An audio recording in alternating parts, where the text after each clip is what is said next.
الحمد لله والصلاة والسلام على رسول الله. أما بعد فأعوذ بالله من الشيطان الرجيم. بسم الله الرحمن الرحيم. رب قد آتيتني من الملك وعلمتني من تأويل الأحاديث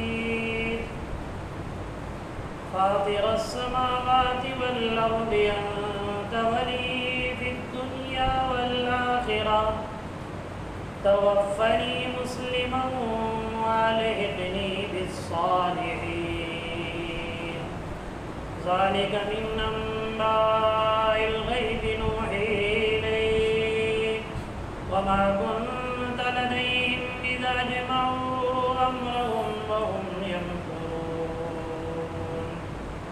صدق الله العلي العظيم وصدق رسوله النبي الكريم ونحن على ذلك لمن الشاهدين والشاكرين والحمد لله رب العالمين.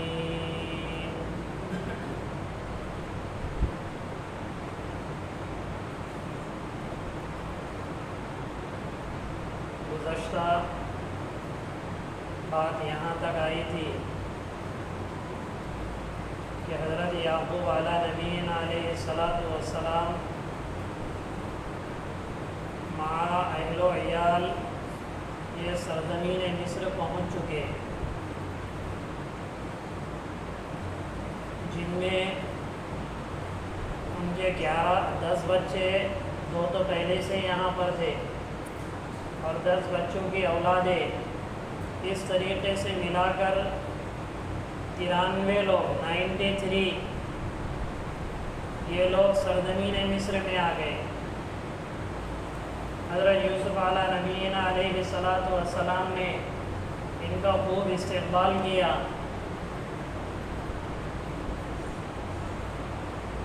اور اپنی کارگزاری سنائی، لیکن کارگزاری یہاں سے نہیں سنائی کہ بھائیوں نے ہمیں کنویں میں ڈالا، پھر بازار مصر میں مجھے بکنا پڑا، بلکہ کارگزاری یہاں سے سنائی کہ میرے رب کا میرے ساتھ احسان ہوا جس نے مجھے قید خانے سے نکال کر بادشاہت کی کرسی پر بٹھایا. چونکہ بھائیوں سے وعدہ کیا تھا کہ لا تثریب علیکم اليوم، آج کے بعد تمہارے گناہ پر کبھی تانا نہیں دوں گا. اس لیے ماں باپ کو جب اپنی کارگزاری سنا رہے تو پہلے تکلیفوں کا تذکرہ بالکل چھوڑ دیا.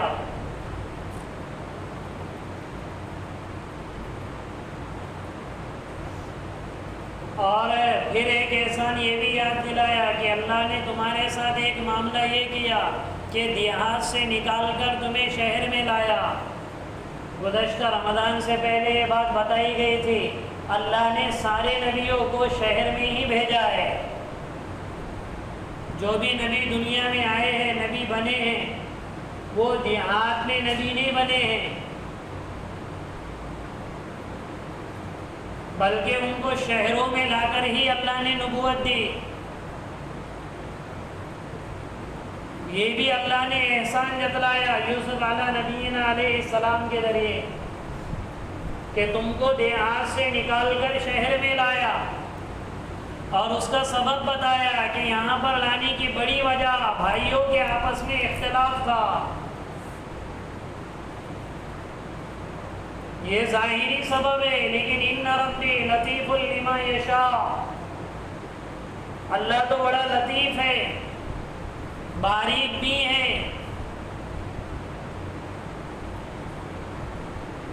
چیزوں کی اسباب کو اور چیزوں کی حکمتوں کو باریک سے باریک انداز میں اللہ کو پتہ ہوتی ہے کہ اس کے ساتھ کیا کرنا ہے جس سے یہ کرے گا، اس کے ساتھ کیا کرنا ہے جس سے وہ فیل کرے گا. اور سرزمین مصر میں جب یہ پورے بھائی، ان کے بچے، یعقوب علیہ السلام یہ سب آئے اور اطمینان سے رہنے لگے.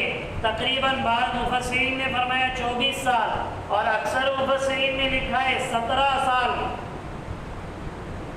یہ سب ایک ساتھ رہے اور 147 سال کی عمر میں حضرت یعقوب علیہ السلام دنیا سے رخصت ہوئے، جن کا لقب اسرائیل تھا، اسی لیے ان کی اولاد کو کیا کہا جاتا ہے؟ بنو اسرائیل۔ عربی کیا کہا جاتا ہے؟ بنو اسرائیل۔ سارے یہودیوں کو بنو اسرائیل کہتے ہیں، کیوں؟ یہ یعقوب کی اولاد میں ہیں۔ اور یعقوب علیہ السلام کا لقب کیا تھا؟ اسرائیل۔ سریانی زبان میں اسرائیل اللہ کے نیک بندے کو کہتے ہیں۔ جب ان کا انتقال ہونے کا وقت آیا تو اس وقت انہوں نے اپنے بیٹے یوسف کو یہ نصیحت کی کہ بیٹا اگر میرا انتقال ہو جائے تو مجھے میرے باپ دادا کے قریب یعنی ملک شام، کنعان، فلسطین میں لے جا کر دفن کر دینا، چونکہ یہ مصر میں آئے ہوئے تھے۔ ملک شام الگ ہے، مصر افریقہ میں آتا ہے۔ پھر اس کے بعد دریائے قلزم ہے، پھر دریائے قلزم کے بعد فلسطین شروع ہو جاتا۔ اور چونکہ سارے انبیاء علیہ السلام کا مسکن اللہ نے ملک شام کو بنایا ہے، ابراہیم علیہ السلام وہیں پہ، اسحاق علیہ السلام وہیں پہ، اور انبیاء بنی اسرائیل اکثر و بیشتر وہیں پہ۔ اس لیے وصیت کی کہ اگر میرا سرزمین مصر میں انتقال ہو جائے تو مجھے کہاں لے جا کر دفن کرنا؟ ملک شام، فلسطین میں۔ اسی لیے آج کے زمانے میں بھی یہودی دنیا میں کہیں پر بھی مرتے ہیں تو وہ یہ نصیحت کر کے مرتے ہیں کہ ہم کو لے جا کے ابھی فلسطین میں دفن کرنا۔ یہ جو قضیہ فلسطین چل رہا ہے نا ابھی، 1947 کی کانفرنس کے بعد پھر 1966 میں یہ پورے دنیا والوں نے ووٹنگ کی اور پھر اسرائیل کو وہاں پر لا کر بسایا۔ وہاں پر ان کے قبرستان ہیں یہودیوں کے، اور وہ فلسطینیوں کو تھوڑا آگے آگے آگے کر کے ان کی زمینیں خرید رہے، اور دنیا میں جہاں کہیں بھی کوئی یہودی ہے وہ فلسطین میں آ کر بسنے کی کوشش کرتا ہے، اور مسلمان کو پتہ ہی نہیں وہ ہماری بھی ارض مقدسہ ہے، کبھی جانے کی تمنا بھی نہیں ہوتی۔ جانا چاہیے، جیسے ٹور بنتے ہیں نا، جیسے مکہ کے، مدینہ کے، ایسے ہی 15-20 دن کا ایک ٹور ہوتا ہے، غوث پاک کے نام سے بمبئی میں چلتا ہے۔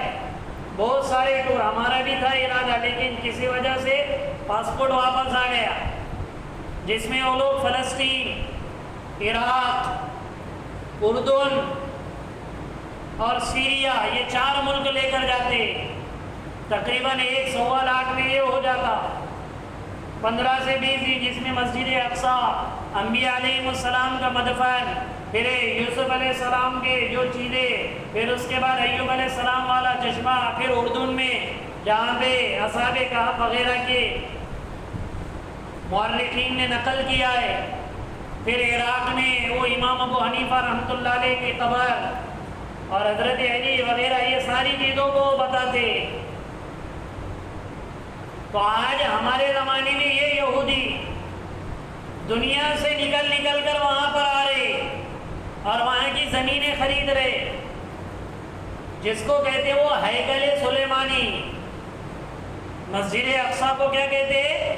ہیکل سلیمانی کہتے ہیں۔ مسجد کو ختم کرنا ہے، یہاں ہیکل سلیمانی بنانا ہے۔ ایک چٹان کو کہا جاتا ہے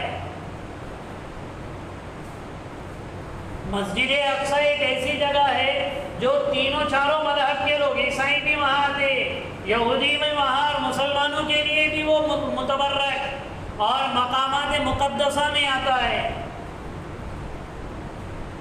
اور قرآن میں بھی اللہ نے اس کا تذکرہ کیا، معراج کی ابتدا اللہ نے وہاں سے کرائی۔ اس لیے یعقوب علیہ السلام نے جب آپ کا انتقال ہونے لگا تو بیٹے یوسف سے یہ نصیحت کی کہ اگر میرا انتقال ہو جائے تو مجھے ملک شام، فلسطین میں لے جا کر میرے باپ کے قریب دفن کر دینا۔ ان کے ساتھ ویسا ہی کیا گیا۔ 147 سال کی عمر میں ان کا انتقال ہوا، انہیں ایک تابوت میں رکھا گیا اور سیدھا مسجد اقصی کے قریب جہاں ان کے ابا حضرت اسحاق علیہ السلام دفن ہے، حضرت ابراہیم علیہ السلام دفن ہے، وہیں پر لے جا کے یعقوب علیہ السلام کو بھی دفن کیا گیا۔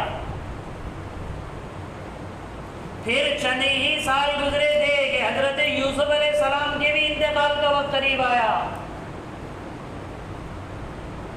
جب ان کے انتقال کا وقت قریب آیا تب یوسف علیہ السلام نے یہ دعا مانگی، انتقال کے وقت کے قریب کیا فرمایا؟ رب قد آتیتنی من الملک وعلمتنی من تعویل الاحادیث، اے میرے پروردگار تو نے مجھے ظاہری بھی نعمتیں عطا فرمائی اور باطنی نعمتیں، ظاہری نعمتیں عطا فرمائی، آتیتنی من الملک تو نے مجھے بادشاہت عطا فرمائی، وعلمتنی من تعویل الاحادیث، اور باطنی نعمت تو نے مجھے دی کہ باتوں کو ٹھکانے لگانے کا علم تو نے مجھے عطا کیا، نبوت بھی عطا کی اور خوابوں کی تعبیر کا بھی علم عطا فرمایا۔ بادشاہت دین بھی ملی اور دنیا بھی ملی۔ ارے بادشاہت مل گئی تو اور کیا چاہیے؟ آدمی بادشاہی بن جائے، ہزار لاکھوں پتی کروڑ پتی ہو جائے، لیکن اس کی کوئی اگر کوئی پولیس ہو یہ ہو کوئی اس کا آرڈر فالو کرتا ہے، کتنا ہی بڑا مالدار ہو اور پی اے سی اے کتنا ہی پٹیجر کیوں نہ ہو، اگر اس کا آرڈر آ گیا تو ساری دنیا اتھل پتھل کر دیتے ہیں لوگ۔ تو دنیا کی بڑی نعمت بادشاہت ہے۔ دعا میں کہنے لگے یوسف علیہ السلام، اللہ تو نے وہ مجھے دے دی، سرزمین مصر عطا کیا، اور پھر دوسری ایک بڑی چیز اس دھرتی پر دین کا سب سے بڑی چیز وہ اللہ کا نبی بننا ہے، اور تو نے نبی بھی بنا دیا، اور نبوت کے ساتھ ساتھ خوابوں کی تعبیر کا علم بھی دیا، یہ بھی بہت بڑا علم ہے۔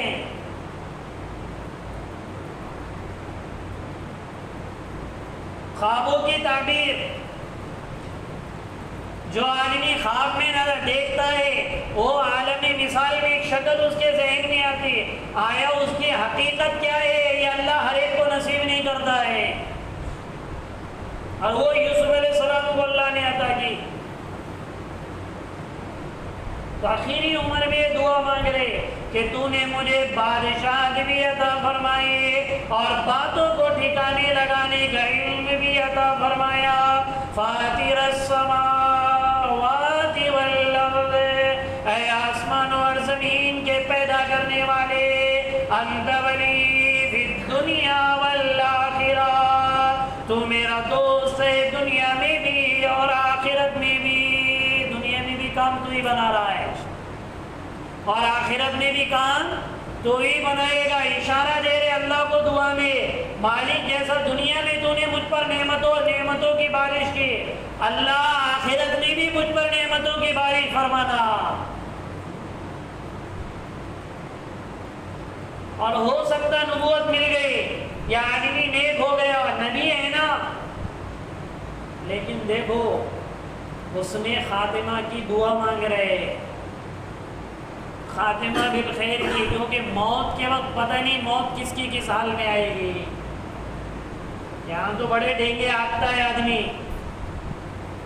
حافظ بن جائے، عالم بن جائے، مفتی بن جائے، ایک آدھ چلہ لگ جائے، کبھی 4 مہینے لگ جائے، بیرون میں وقت لگ گئے تو سرخاب کے پر لگا دیتا۔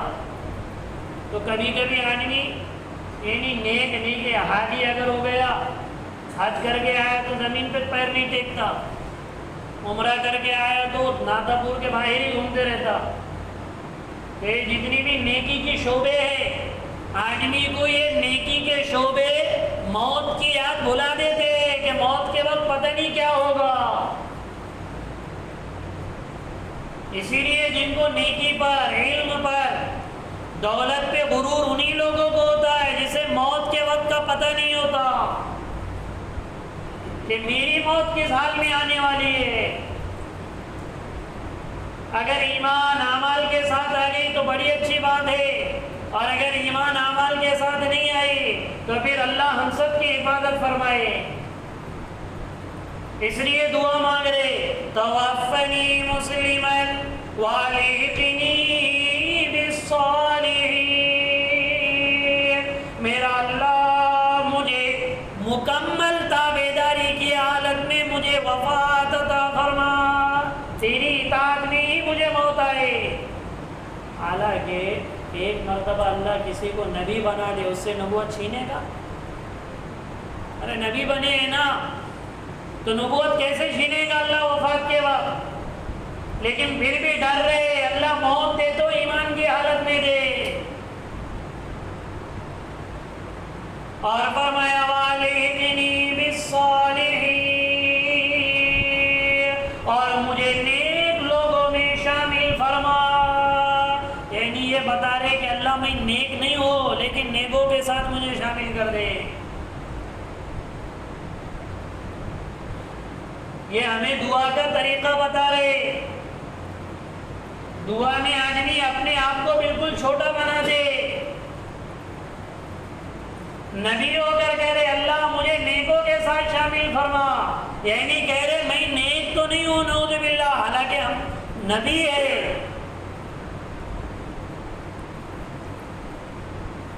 میں نیک تو نہیں ہوں لیکن نیکوں کے ساتھ شامل فرما. اللہ نے یہ دعا قبول کی. نبوت کی حالت میں انتقال ہوا، اور جب انتقال ہوا اس دعا کے بعد حضرت یوسف علیہ السلام کا 120 سال کی عمر میں انتقال ہو گیا.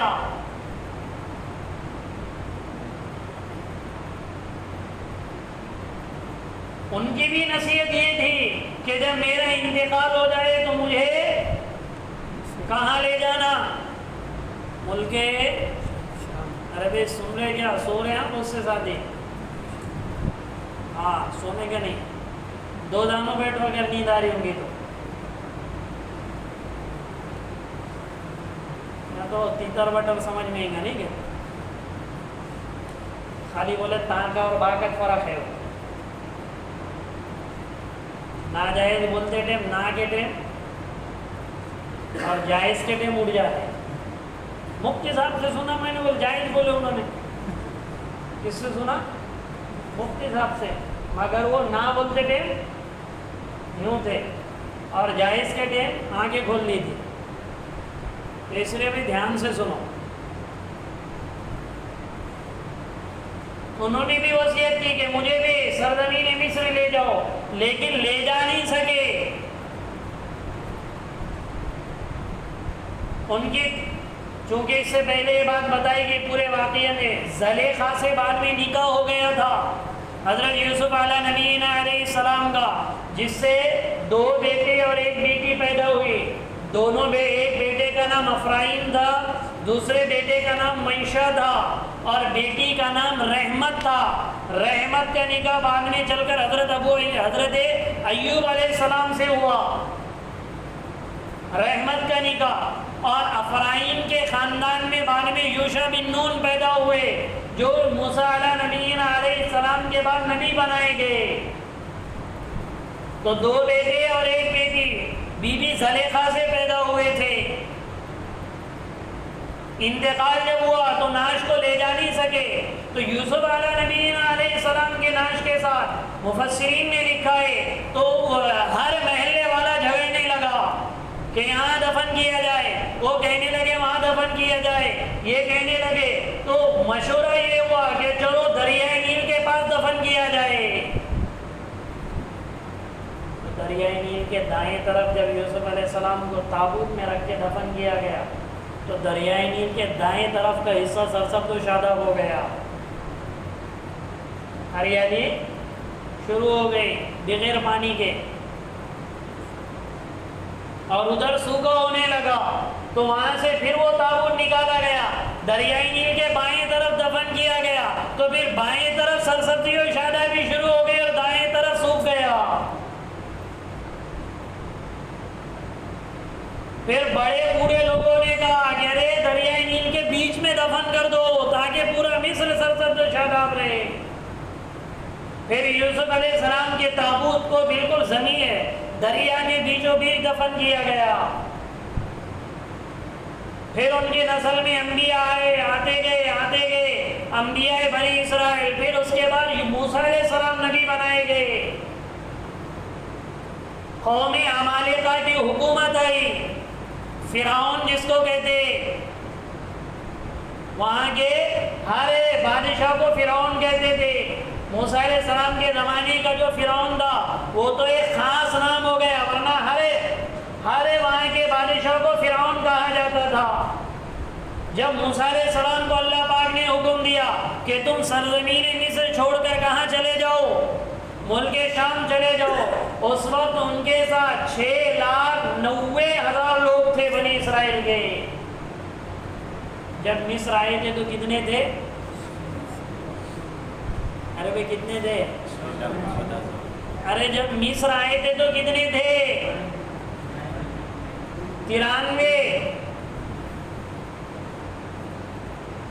خطبو بھائی بھی ذہن میں نا، خطبو بھائی کتنے تھے؟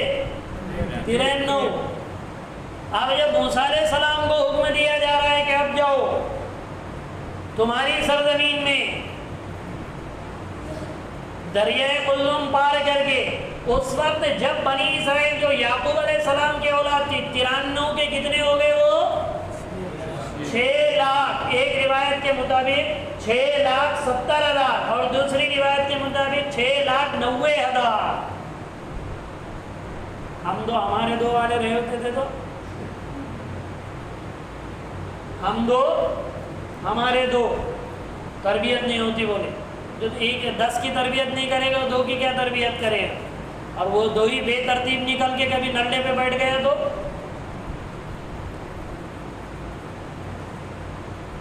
اب جو ہم دو ہمارے دو کہتے نا تربیت نہیں ہوتی، وہ ایک کی اگر تربیت نہیں ہوئی تو تربیت ہمارے ہاتھ میں، اللہ کے ہاتھ میں۔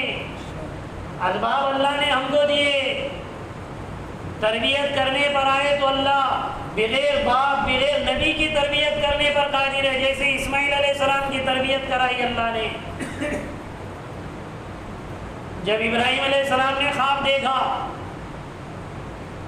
اور آئے اور بچے سے خواب سنائے، بیٹا 12 سال کا، میں خواب دیکھ رہا ہوں کہ تجھے کیا کر رہا ہوں؟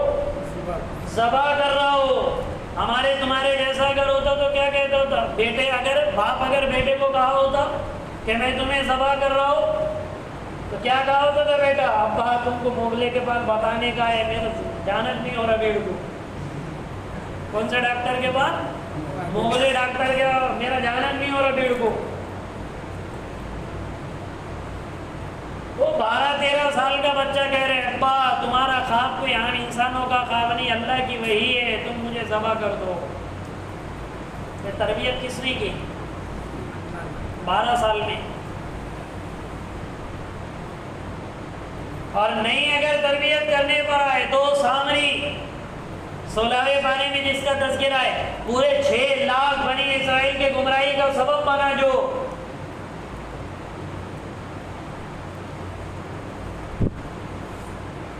کس نے پرورش کی اس کی؟ جبرائیل نے پرورش کی۔ کس نے؟ جبرائیل نے۔ ادھر موسیٰ علیہ السلام پیدا ہوئے تھے، اس کی پرورش اللہ فرعون سے کرا رہے۔ ادھر سامری پیدا ہوا تو اس کی پرورش جبرائیل۔ 2 انگلیاں چٹاتے تھے، ایک شہد کی اور ایک دودھ کی۔ جبرائیل کی پرورش میں پلا اور 6 لاکھ بنی اسرائیل کے گمراہ ہونے کا ذریعہ بنا۔ اگر سمجھ میں آ رہی بات؟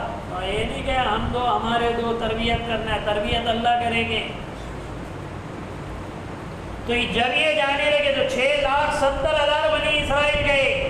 تو جب یہ جانے لگے تو موسیٰ علیہ السلام کو اللہ نے وحی کی، موسیٰ جب تم مصر سے نکلو گے اور ملک شام جاؤ گے تو یوسف علیہ السلام کی باڈی بھی ساتھ لے کر جاؤ، جبکہ 1000 سال گزر گئے تھے۔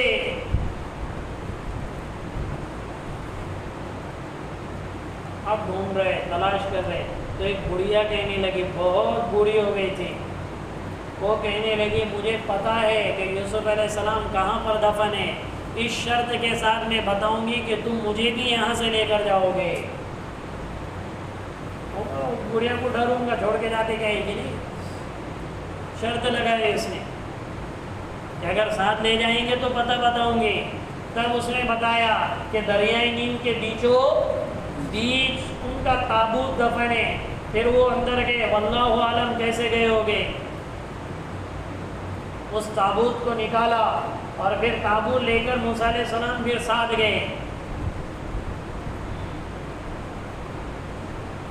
اور پھر یہ پورے بنی اسرائیل کے ساتھ گئے۔ یہ پورا واقعہ اس کو کہتے ہیں سورہ یوسف، جس کے بارے میں اللہ نے آگے فرمایا ذَلِكَ مِنْ أَنْبَاءِ الْغَيْبِ نُوحِيهِ إِلَيْكَ، یہ غیب کی خبروں میں سے نبی جی جس کی آپ کی طرف ہم وحی کر رہے ہیں۔ وَمَا كُنْتَ لَدَيْهِمْ إِذَا جَمَعُوا أَمْرَهُمْ وَهُمْ يَمْكُرُونَ، اور آپ ان کے پاس اس وقت موجود نہیں تھے جب کہ یوسف کے قتل پر متفق ہو گئے تھے اور مکر اور چالاکیاں کر رہے تھے۔ یہ اللہ کے نبی سے کہہ رہے اللہ، کیونکہ جب یہ پورا سورہ یوسف مکہ والوں کو سنایا گیا، کیونکہ انہوں نے سوال کیا تھا نا، یہودیوں سے آ کر پوچھا، یہودیوں سے یعنی پوچھ کر آئے تھے اللہ کے نبی کو نیچا دکھانے کے لیے، کہ یہودیوں نے کہا تھا ارے جاؤ وہ نبی سے جا کر یہ پوچھو، محمد الرسول اللہ صلی اللہ علیہ وسلم سے جا کر یہ پوچھو کہ بنی اسرائیل مصر کیسے آئے تھے، بنی اسرائیل مصر کیسے آئے تھے، چونکہ تورات انجیل میں یہ واقع ہے، اللہ کے نبی کے قرآن میں تھوڑی تھا۔ لیکن جب سورہ یوسف نازل ہوا تو مکہ والے ایک دم سے واپس پھر گئے، حالانکہ خود ان پڑھ تھے، کیا تھے، خود ان پڑھ تھے، لیکن دوسرے سے یہود اور نصارہ کی پہلے سے سازش ہے نا، ڈیوائیڈ اینڈ رول، پھوٹ ڈالو اور حکومت کرو۔ کچھ لوگوں کی طبیعتیں بن جاتی ہے یہ یہودیوں کی طرح، آپس میں پھوٹ ڈالو، لگا بوجھی کرو، گاؤں گاؤں کے جھگڑے لگا دو، بھائی بھائی کے جھگڑے لگا دو، اور بعد میں مسکراتے ہوئے دیکھتے۔ یہ یہودیوں کی چال پہلے سے، جب اللہ کے نبی صلی اللہ علیہ وسلم مکہ میں جب یہ کام شروع کیا، دین کی طرف لوگوں کو راغب کرنے لگے، تو یہودیوں نے یہ سازش رچی، یہ کہہ رہا ہے نا کہ قرآن اتر رہا ہے اور پہلوں کے قصے آ رہے، تم جا کے ذرا اس سے پوچھو کہ بنی اسرائیل سرزمین مصر کیسے آئے اور کیا ان کا واقعہ ہے۔ جب اللہ نے قرآن اتارا تو وہ بھی ایک بازو ہو گئے اور قریش مکہ نے بھی انکار کر دیا۔ وَمَا أَكْثَرُ النَّاسِ وَلَوْ حَرَصْتَ بِمُؤْمِنِينَ، اے نبی جی آپ کتنا بھی چاہے لیکن اکثر لوگ ایمان لانے والے نہیں۔ بعض لوگوں کی فطرت بن جاتی ہے ماننا نہیں ہے، کیسا بھی سمجھو، کتنا بھی بولو، کوئی بھی اینگل سے بتاؤ، فطرت ان کے دلوں پہ مہر لگ جاتی ہے۔ یہاں پہ اللہ اس سے ہم سب کی حفاظت فرمائے۔ اور اللہ کے نبی سے کہا کہ یہ ہم اطلاع دے رہے کہ جس وقت وہ قتل کا مشورہ کر رہے تھے آپ تھے وہاں پر، یہ تو ہزاروں سال پہلے کی بات ہے، لیکن ہم سنا رہے کیونکہ ہم اللہ ہے، تم ہمارے نبی ہے۔ اس لیے اگلی آیتوں میں بھی وہی سارے پھر اللہ کے رسول صلی اللہ علیہ وسلم کی دعوت کی بات وغیرہ کہ نبی جی آپ کہہ دیجئے کہ میرا راستہ ہے، میں اللہ کی طرف بلاتا ہوں، بصیرت کے ساتھ بلاتا ہوں، سرسری طور پہ نہیں، مجھے یقین ہے اس دعوت پر۔ وَمَنِ اتَّبَعَنِي، میرے ماننے والے بھی یقین کے ساتھ دعوت دیتے۔ اور پھر آخری آیت میں سورہ یوسف کی آخری آیت میں فرمایا کہ قرآن ایک ایسی کتاب ہے جو تمہیں بہت ساری چیزوں کو تفصیل سے بیان کرے گی، جس سے تمہارے لیے رہبری بھی ملے گی، اور ایمان والوں کے لیے قرآن اور قرآنی واقعات رحمت ہے، اور اس میں عبرت ہے۔ لَقَدْ كَانَ فِي قَصَصِهِمْ عِبْرَةٌ لِأُولِي الْأَلْبَابِ، یہ یوسف علیہ السلام کے واقعے میں اللہ نے عبرت رکھا ہے، اور کتنی عبرت ہے، یہ جو سال بھر سے چل رہا ہے، پورے سورہ یوسف میں آپ غور کرو، اس کا خلاصہ نکالو، اس میں کتنی عبرتیں اللہ نے دی ہے۔ سب سے پہلی چیز یہ کہ حسد کرنے والا کتنا بھی حسد کرے، ایک نہ ایک دن وہ شرمندہ ہوتا ہے، جس کو ناتھا پور کی زبان میں جلنے والا بولتے، جلو پنے کر رہے، جلو پنے سے کر رہا، کیا بولتے، ایسے بولتے نا، جلو پنے سے۔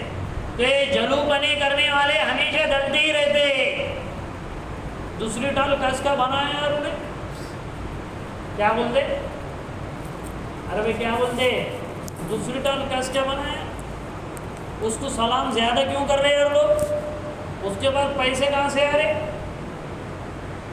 یہ جلنا، وہ یہ ہمیشہ جلتے ہی رہتے، لیکن آخر میں خود جس سے جلتے ہیں اللہ انہی کے سامنے لا کے ان کو کھڑا کر دیتا ہے، جیسے بھائیوں نے یوسف علیہ السلام کے کیا، آخر میں بھائی کے پورے یوسف علیہ السلام کے سامنے آ کر اللہ نے جھکایا۔ اور واقعے سے یہ بھی سمجھنا، یہ بھی اشارہ ملتا ہے کہ دنیا لاکھ کوشش کر دے، ہوتا وہی ہے جو اللہ چاہتے ہیں۔ اور اس سے سمجھ میں آیا کوئی کتنا ہی نیک کیوں نہ ہو وہ حسد کرتا ہے۔ ہاں، حسد کا تعلق خالی شرابی کبابی لوگوں سے نہیں ہے، یہ دینداروں سے بھی ہے، ہر فیلڈ میں حسد ہے۔ اور پھر وہ سارے نبیوں کے واقعات کہ وہ حالات کا آنا یہ یقینی چیز ہے، اللہ کے برگزیدہ بندوں پر اللہ نے یہ یوسف علیہ السلام پہ، یعقوب علیہ السلام پہ ایسے حالات ڈالے، ہم پر اگر حالات آئے تو یہ کوئی بری چیز نہیں ہے۔ اور خوابوں کی حقیقت بھی ہوتی ہے، ہر خواب کی حقیقت نہیں ہوتی، لیکن عموماً خوابوں کی حقیقت ہوتی ہے۔ اور پھر اخیر میں وہ تاریخی جملہ یوسف علیہ السلام نے فرمایا تھا، مَن یتقی ویصبر، جو اللہ سے ڈرے گا اور صبر کرے گا اللہ اس کو مقام دے گے۔ اللہ سے ڈرے یوسف علیہ السلام، تنہائی میں بھی زلیخا گناہ کی دعوت دے رہی تھی، اس میں بھی اللہ سے ڈرے، پھر کتنا بھائیوں نے ستایا، ہر بھائی کو معاف کیا، یہاں تو معمولی جھگڑے پہ کہتے اس کے جنازے میں نہیں جاؤں گا، کتنے خطرناک دشمنی کہ کنویں میں لے جا کر ڈال دیا، اور پھر کہنے لگے یوسف علیہ السلام جب ان کو مقام مرتبہ ملا کہ آج کے بعد تمہیں تانا بھی نہیں دوں گا کہ تم نے میرے ساتھ کیا کیا۔ پھر باپ نے اولادوں کے لیے دعائیں مانگی، اور جھوٹ کتنا بھی جھوٹ ہو وہ پکڑا جاتا ہے۔ وہ کپڑا خون میں لت پت کر کے کس کے پاس لے کر آئے تھے، یعقوب علیہ السلام کے پاس، کہ کس نے کھا لیا، بھیڑیے نے۔ تو یعقوب علیہ السلام کہنے لگے اتنا ہوشیار بھیڑیا تھا کہ پورے بٹن قمیص کے کھول دیا اور خالی اس کو کھایا، کپڑا تو پھٹا ہوا بھی نظر نہیں آیا۔ تو جھوٹ کبھی نہ کبھی پکڑا ہی جاتا ہے، آدمی ایک جھوٹ بولنے کے لیے 70 جھوٹ بولنا شروع کر دیتا ہے، ایک سچ بول دو ٹینشن ختم۔ جھوٹ بولنے والا ہمیشہ ٹینشن میں رہتا ہے ساری زندگی، اگر اس کو معلوم ہو گئے تو کیا ہوگا، اگر اس کو معلوم ہو گئے تو کیا ہوگا۔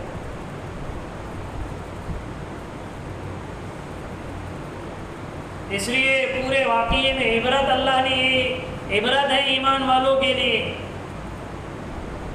اللہ رب العزت یہ سارے واقعات سے جتنی چیزیں سمجھی گئی سمجھائی گئی، اللہ رب العزت وہ ساری چیزیں ہم سب کو مقدر فرمائے۔